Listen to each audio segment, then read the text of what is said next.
क्या किया, रोग के पर्यायी शब्द दिए। उसके दो कारण हैं। एक तो छंदानुरोध के लिए रोग शब्द अलग अलग शब्दों में अलग अलग संज्ञाओं से बोधित किया गया है, द्योतित किया गया है, उल्लेखित किया गया है। तो कभी 2 अक्षरों में, कभी 3 अक्षरों में, कभी दोनों अक्षर दीर्घ, कभी दोनों अक्षर लघु, ऐसी व्यवस्था होनी चाहिए जिससे कि संस्कृत श्लोकों का अनुरोधन निबंधन सुकर हो सके। इसलिए रोगों के पर्याय नाम दिए। एक पहला व्यावहारिक उपयोग, और दूसरा उपयोग ये है कि इन रोगों के पर्यायी शब्दों से आपको रोग के विभिन्न स्वरूप का आकलन होता है। देखिए, रोग तो रुजती इति, जिससे रुजा होती है, पीड़ा होती है, वेदना होती है। फिर रोग पापमा, पाप के कारण जिसकी निर्मिति होती है। अभी ये आज के लोगों को, जो नई पीढ़ी है, उनको लगेगा ये कहाँ से पाप वगैरह आ गया। हमने हमारे बचपन में गवर्नमेंट ने लिखा हुआ पढ़ा है कि ना पूर्व जन्मीचे पाप हातर जंतुंचा प्रताप। कुष्ठ रोग जो है ये पिछले जन्म का पाप न होकर ये तो जंतुओं का प्रताप है वगैरह वगैरह। यानी हमने बचपन से ही इसको छोड़ा है कि पाप नाम का कोई एक दुराचरण दुष्कर्म होता है जो रोग के रूप में आपको बाधित हो सकता है।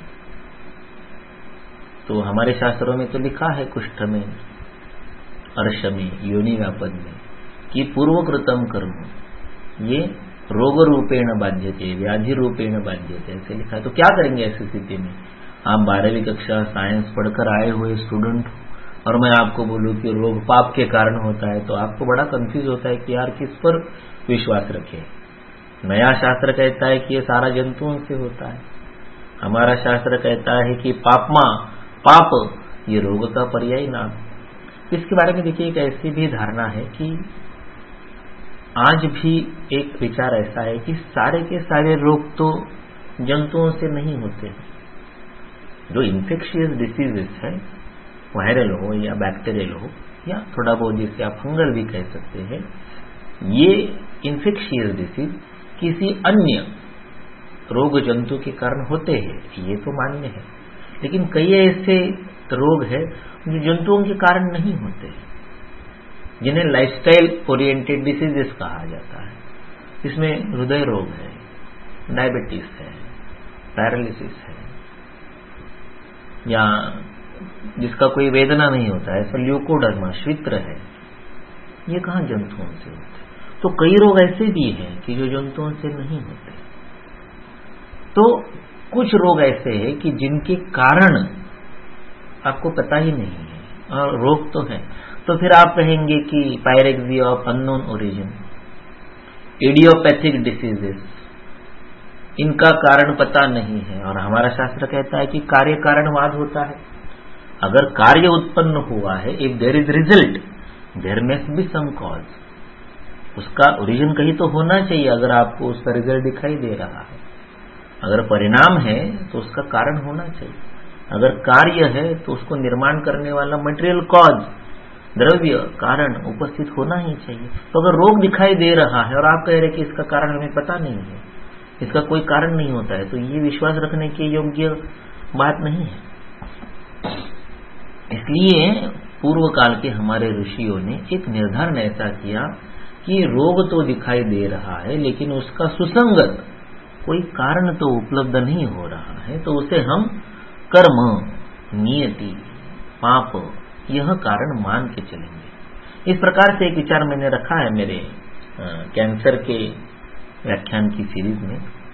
आप हमारा अगर YouTube चैनल देखेंगे तो वहां पर कैंसर नाम की प्लेलिस्ट है, जिसमें 6 भागों में कैंसर पर स्पष्टीकरण दिया है। उसके अंतिम 2 भागों में कैंसर क्यों होता है, कैंसर का कारण क्या है, उसमें स्पष्ट करते हुए यही लिखा है कि संभवतः ऐसे हो सकता है कि यह कर्मज व्याधि है या दोष कर्मजन्य व्याधि है, क्योंकि महारंभोल्पके हेतु आतंको दोष कर्मजा। निदान सेवन तो होता ही नहीं है या अत्यल्प होता है, लेकिन व्याधि का स्वरूप अत्यंत भयानक, बहुत ही बड़ा होता है। जो निदान सेवन के प्रमाण की तुलना में बहुत ही अत्यधिक होता है। तो ये कोई सुसंगति नहीं हुई, इसलिए इसको दोष कर्मजन्य या कर्मजन्य कहना चाहिए। जिनको उत्सुकता है, जिज्ञासा है, इंटरेस्ट है, वो हमारे YouTube चैनल पर कैंसर प्लेलिस्ट में अंतिम 2 भाग यथा समय उसको देखिए वहां पर। अस्तु, तो रोग पापमा, तो पापमा का अर्थ होता है कर्मजन्य व्याधियां, कि व्याधि तो है लेकिन उस व्याधि से सुसंगत निदान सेवन पूरे जीवन में उस रोगी ने नहीं किया है और वो व्याधि उसके शरीर में उपस्थित है। ऐसी स्थिति में एक समाधान उसका ऐसा है कि संभवतः ये कर्मजन्य है, ये दैव के कारण है, ये नियति है, ये पाप कर्म है, ये दुष्कर्म है। और वो दुष्कर्म फल के रूप में यहाँ व्याधि बन के उसके शरीर में अब उसको रुझा करने के लिए, पीड़ा करने के लिए, वेदना करने के लिए शारीरिक या मानसिक रूप में उपस्थित है। अनेक बार ऐसा माना जाता है कि श्वित्र जो है, ये वैसे शारीरिक पीड़ा तो कुछ नहीं उस श्वित्र की, केवल दाग है। कभी कभी तो वह दाग दिखाई भी नहीं देता, लेकिन ये दाग मेरे शरीर पर है, यह संज्ञा, यह जानकारी ही इस व्यक्ति को सामाजिक रूप से पीड़ाकारक होती है। अगर वो दाग दृश्य है, यानी कपड़े पहनने के बाद भी दिखाई देता है, कि मान लो कि हाथों पर है, चेहरे पर है, ओष्ठ पर है, कर्ण पर है, पांव पर है, तो दिखाई देता है, तो लोगों को देखने पर बड़ा विचित्र लगता है। तो ये सामाजिक दृष्टि से एक दूषण, स्टिग्मा हो जाता है और उसका उस व्यक्ति को समस्या के रूप में, पीड़ा के रूप में अनुभव होता है। इस कारण से शूद्र यद्यपि शारीरिक रूप में कोई पीड़ा नहीं करता है, लेकिन सामाजिक, भावनिक, मानसिक पीड़ा जरूर देता है, अवश्य देता है। और शूद्र के निदान में चरक ने लिखा है, पूर्वकृतम च कर्म पापं कर्म च कुर्वता, पहले किया हुआ कर्म, जिसमें गुरु दर्शन, गुरु को वंचना करना, गुरु की प्रताड़ना करना, गुरु को फंसाना, ऐसे भी कर्म वहां लिखे। असत्य भाषण, ये भी लिखा है। तो ये सुसंगति से स्पष्ट करना बहुत दुष्कर है, किंतु व्याधि तो है और निदान सेवन तो नहीं है उतनी मात्रा में या उससे सुसंगत, तो ऐसी स्थिति में कर्म, नियति, दैव, पापमा, यह हेतु मानना उचित हो सकता है। तो अगर निदान स्थान आप पढ़ेंगे तो अर्श, कुष्ठ और योनि व्यापक, इन 3 व्याधियों के हेतुओं में, कारणों में दैव शब्द का उल्लेख है। ज्वर तो सभी हेतुओं से होता ही, इसलिए उसमें ज्वर भी आप सम्मिलित कर सकते हैं।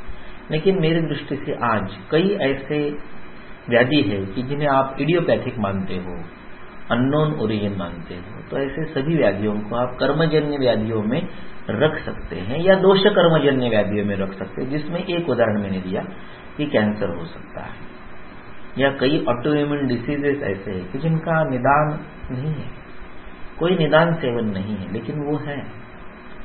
तो वो भी सारे व्याधि जो है वो प्रायः पापमा या कर्मजन्य ऐसे हम समझ सकते हैं।